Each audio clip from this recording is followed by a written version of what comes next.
Boa tarde, pessoal. Nós vamos retomar o pré-modernismo com o terceiro A e B e iniciar com o terceiro C, certo? Vamos iniciar o pré-modernismo deixando bem claro que não se trata de uma escola literária.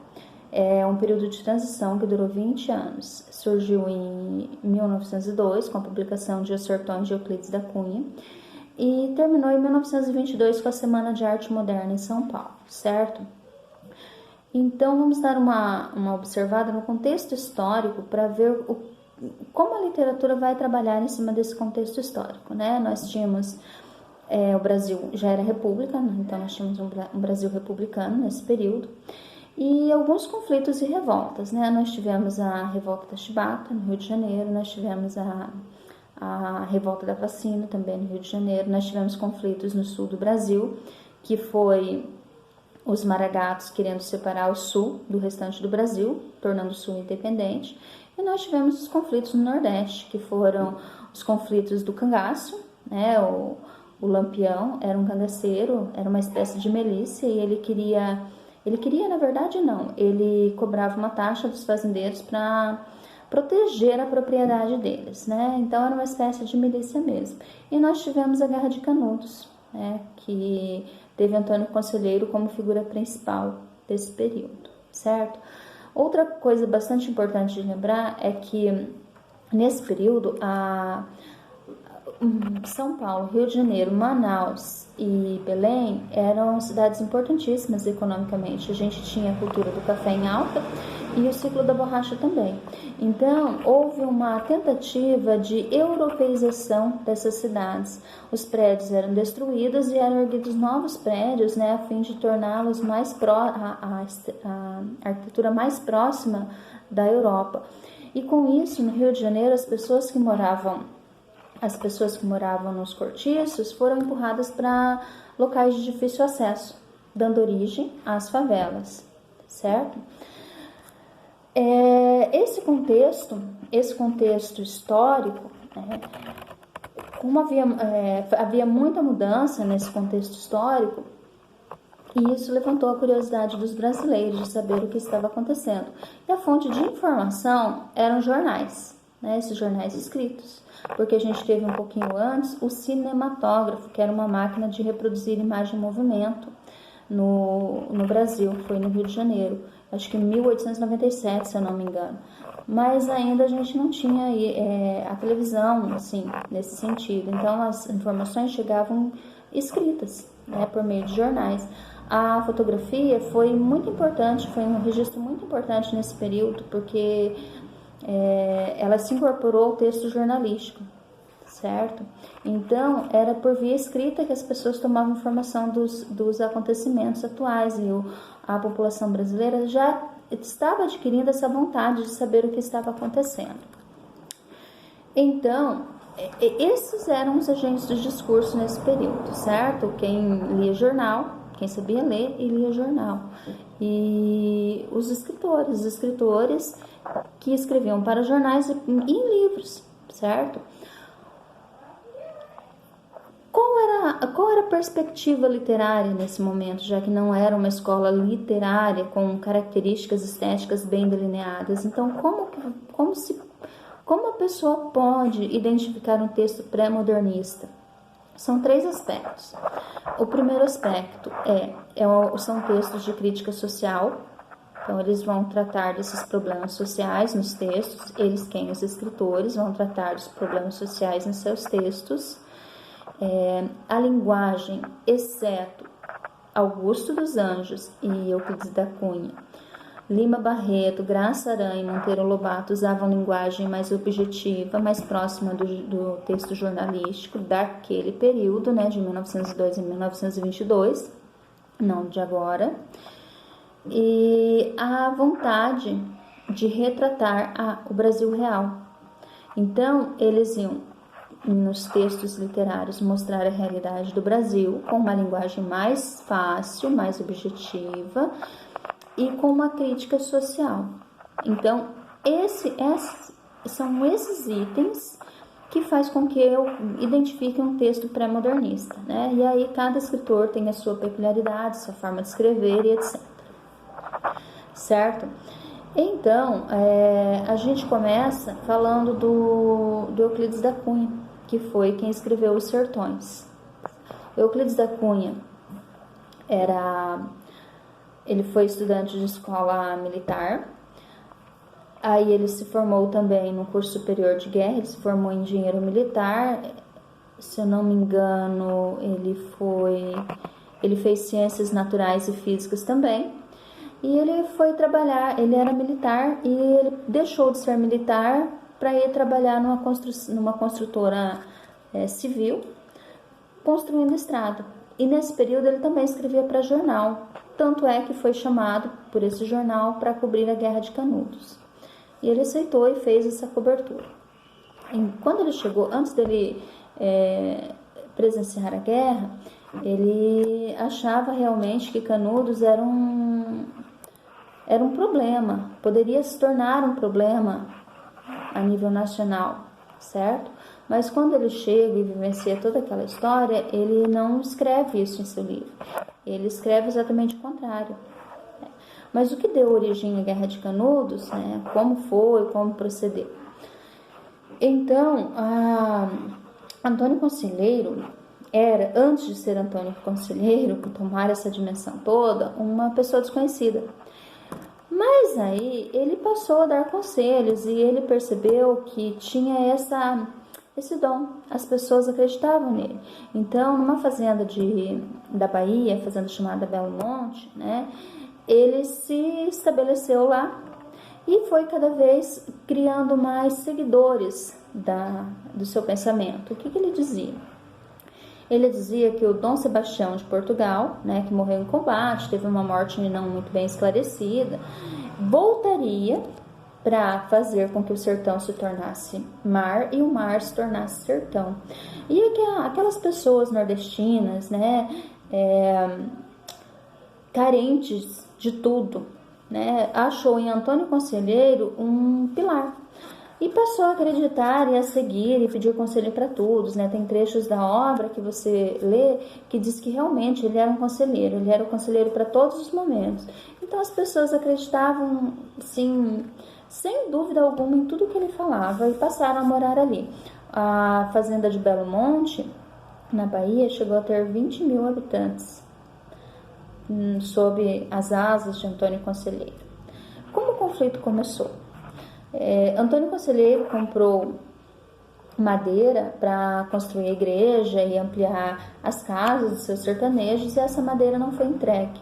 Aí ele mandou um recado para o dono da loja, onde ele comprou madeira, dizendo que ele buscaria madeira. E o dono da loja achou que aquilo seria uma ameaça, né? Comunicou ao juiz da cidade, que por sua vez comunicou aos órgãos competentes, e invadiram Canudos. Os soldados invadiram Canudos e voltaram derrotados. Invadiram Canudos novamente, né, pela segunda vez, voltaram derrotados. E pela terceira vez, o marechal Hermes da Fonseca decretou que Canudos fosse dizimada, porque aquilo poderia ser uma ameaça muito grande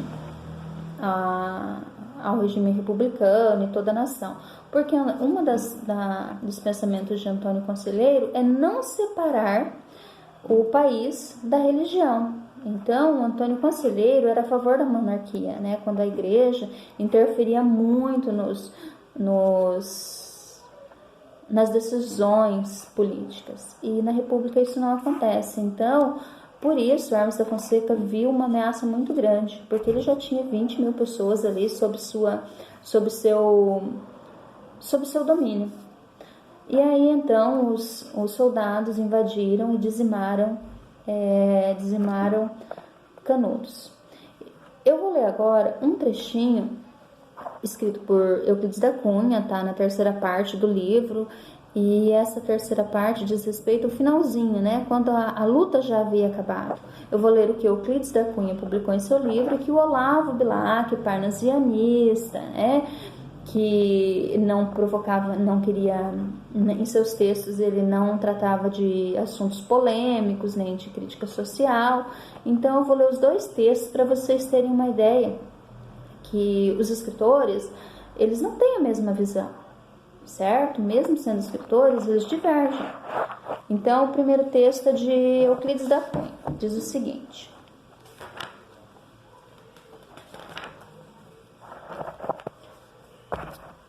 Canudos não se rendeu, exemplo único em toda a história. Resistiu ao esgotamento completo. Expugnado palmo a palmo, caiu no dia 5, ao entardecer, quando caíram seus últimos defensores, que todos morreram. Eram 4 apenas, um velho, 2 homens feitos e uma criança, na frente dos quais rugiam rigorosamente 5.000 soldados. Esse trecho escrito por Euclides da Cunha. O trecho a seguir foi escrito por Olavo Bilac no mesmo período sobre o mesmo conflito que é a Guerra de Canudos. Enfim, arrasada a cidade maldita. Enfim, dominado o antro negro cavado no centro do adusto sertão, onde o profeta das longas barbas sujas concentrava sua força diabólica, feita de fé e de patifaria, alimentada pela superstição e pela rapinagem. Esse do Olavo Bilac. Então, mesmo sendo escritores, os escritores divergem de ponto de vista, tá? Então, a obra Os Sertões, escrita por Euclides da Cunha, não tem classificação específica, não dá para dizer assim, é totalmente literária. Não, por quê? Porque ela é histórica, ela é geográfica, ela é sociológica, ela é antropológica. Então, é uma obra, não poderíamos dizer híbrida, mas ela é uma obra não somente literária, mas de vários outros textos, que vai ser uma marca de agora em diante dos textos produzidos, né? Eles não serão apenas textos literários, mas eles terão influência da sociologia, das ciências, da geografia, da história e etc, né?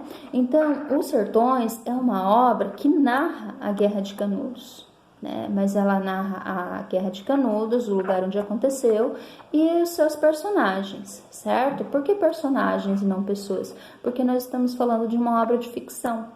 Mesmo tendo aspecto histórico, não pode-se dizer que ela é totalmente verdadeira, porque ela está na literatura, é um ponto de vista do escritor, etc, tá? Então, a obra é dividida em 3 partes. A Terra, quando Euclides da Cunha fala sobre o Nordeste, ele fala sobre o Nordeste, ele fala sobre a terra, ele fala sobre o clima, ele fala sobre o relevo. Então, é uma descrição minuciosa, é uma narrativa com muita descrição. A segunda parte da obra é quando ele fala do homem. Do homem quem? O sertanejo. E ele deixa bastante tempo para o Antônio Conselheiro. Ele escreve muito sobre Antônio Conselheiro, certo? Então, ele vai falar todas as características do sertanejo, se ele é forte, se ele não é, como Antônio Conselheiro tornou-se essa figura importante religiosamente e etc. E a terceira parte, ele narra especificamente o conflito de Canudos, certo? Com todos os seus detalhes e etc. A linguagem de Euclides da Cunha é um pouco diferente da linguagem dos outros, né? Então, o Euclides da Cunha não se enquadra naquele perfil de linguagem jornalística, porque ele tinha uma especificidade nos seus textos de escolher a palavra com múltiplos significados que coubesse adequadamente naquela frase, naquele parágrafo que ele estava escrevendo. Então, a escolha da linguagem era muito importante. A escolha do vocabulário na construção do texto dele era muito importante. Então, ele escrevia muitas vezes com palavras bastante eruditas para aquele período histórico. Por isso, não dá para dizer que é uma linguagem jornalística, próxima da jornalística, a linguagem dele. Certo? Alguns escritores também, alguns críticos literários também classificam a linguagem dele como uma linguagem barroca. Por que uma linguagem barroca? Porque o barroco, não sei se vocês se lembram, foi uma escola literária cheia de antíteses e paradoxos que refletia o conflito interno do ser, né? No barroco era entre os valores terrenos e os valores divinos. Agora não é valores terrenos ou valores divinos, mas os conflitos internos que coabitam em nós, né? Eu vou ler um trechinho da descrição do sertanejo que ele faz, e aí a gente vai ver como é essa questão de antíteses, né? Porque os críticos literários colocam a linguagem dele como linguagem barroca. Vocês vejam bem, uma linguagem barroca no pré-modernismo, né? Existe, né? Então nós temos lá: o sertanejo é antes de tudo um forte, não tem o ractismo exaustivo dos mestiços neurastêmicos do litoral. A sua aparência, entretanto, ao primeiro lance de vista, revela o contrário. Falta-lhe a plástica impecável, o desempenho, a estrutura corretíssima das organizações atléticas. É desgracioso, desengonçado, torto. Hércules Quasímodo reflete no aspecto a fealdade típica dos fracos. O andar sem firmeza, sem aprumo, quase gigante e sinuoso, aparenta a translação dos membros desarticulados. Agrava-o postura normalmente abatida, no manifestar de displicência que lhe dá o caráter de humilde e deprimente. Olha só, então ele diz assim, que ele é forte, depois ele diz que falta a estrutura atlética. Ele diz que o sertanejo tem a fealdade dos fracos e um caráter humilde e deprimente. Então ele coloca características fortes e características fracas na mesma pessoa. Então isso daí é um paradoxo, é uma contradição que existe em todos nós. Esse vocabulário de antítese que o Euclides da Cunha utiliza em seus textos foi que classificou ele com linguagem barroca. Outra peculiaridade que a gente pode encontrar na obra de Euclides da Cunha é que ele retorna lá no naturalismo. Quando os textos naturalistas foram escritos, eles eram fortemente influenciados por correntes científicas, lembram? Então, os escritores queriam provar pela ciência aquilo que eles estavam escrevendo. Então, no texto de Euclides da Cunha, quando ele fala do sertanejo, ele vai retomar o determinismo lá do naturalismo. E ele pega aqui o determinismo do meio, mais especificamente da região, que ele coloca em seu texto que o sertanejo não tinha como ser diferente, ele não tinha como tornar-se uma outra pessoa vivendo naquele sertão. É o determinismo do meio. O meio, no caso geográfico, determinou quem fosse o sertanejo. A gente viu isso, vocês não leram, mas vocês encontram isso em O Cortiço, O Mulato, Casa de Pensão e etc. Né? O sujeito é fruto do meio. Então, por isso, a obra Os Sertões de Euclides da Cunha é de difícil classificação, muito, muito difícil. Ela retoma lá o naturalismo, correntes históricas, ela faz crítica social, ela tem uma linguagem barroca, por isso não se enquadra perfeitamente como somente obra literária, mesmo porque tem aspecto geográfico, histórico, sociológico, antropológico na obra dele, certo? Então, vale a pena ler a obra Os Sertões, é um livro bem espesso, mas é um excelente livro, sem sombra de dúvidas. E é uma obra histórica também. Então você não vai ter conhecimento apenas do estilo de Euclides da Cunha, você vai ter conhecimento da história também, do ponto de vista de Euclides da Cunha, certo? Aí então Euclides da Cunha narra Os Sertões, e quando ele volta para o Rio de Janeiro, né? Ele volta e ele descobre que a sua mulher tem um amante, porque o trabalho dele terminou, né? Ele esteve fora bastante tempo, ele terminou, ele volta. E aí ele chega na sua casa e se depara com o amante da sua esposa, e eles duelam, né, de espada, e ele é assassinado por Dilermano, o amante da esposa, e ele morre tão novo, né? Porque ele viveu, deixa eu ver aqui que eu não me lembro, o Euclides da Cunha viveu de 1866 a 1909. Muito pouco tempo, né? Então, pessoal, é isso. Essa atividade sobre os sertões eu já passei para vocês, certo? Retomei o conteúdo. Espero que ajude vocês a estudar e etc. Nas próximas aulas a gente vê os outros escritores, né? Da gente vê de dois ou três, dependendo da complexidade. Também passei o link para vocês sobre a Guerra de Canudos. E essa semana, então, vocês não terão atividade por escrito em língua portuguesa, certo? Até a próxima, então.